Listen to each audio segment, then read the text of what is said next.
Il s'appelait Daniel.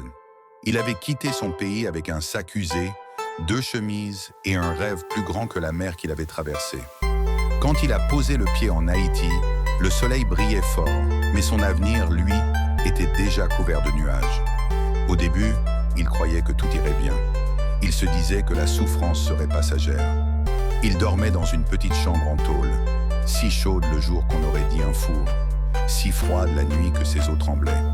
Il partageait l'espace avec 3 autres hommes, tous comme lui, sans famille, sans papier, sans protection. Chaque matin, Daniel marchait longtemps pour chercher du travail. Il frappait aux portes des chantiers, des marchés, des magasins. On le regardait avec méfiance. Certains refusaient à cause de son accent. D'autres profitaient de sa situation pour le payer presque rien. Il acceptait quand même, parce que la faim ne discute pas. Il envoyait la moitié de ce qu'il gagnait à sa mère malade restée au pays. Lui, il mangeait peu. Un morceau de pain, parfois un peu de riz. Les jours sans travail, il restait assis près de la mer, regardant l'horizon, se demandant s'il avait fait le bon choix. Les vagues semblaient se moquer de lui, rappelant le prix du voyage. La nuit, il pleurait en silence. Pas seulement de fatigue, mais de solitude. Personne pour l'appeler par son nom avec tendresse. Personne pour lui dire « courage », juste le bruit du vent qui frappait la tôle. Un jour, il est tombé malade.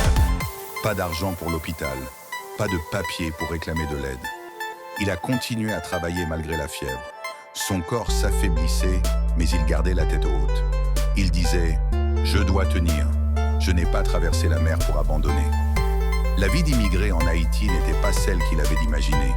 Entre discrimination, misère et peur constante d'être rejeté, chaque jour était une bataille. Mais au fond de lui, une petite flamme brûlait encore, l'espoir.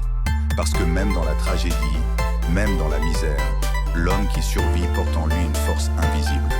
Daniel n'était pas seulement un immigré, il était un combattant silencieux, écrivant son histoire avec des larmes et du courage.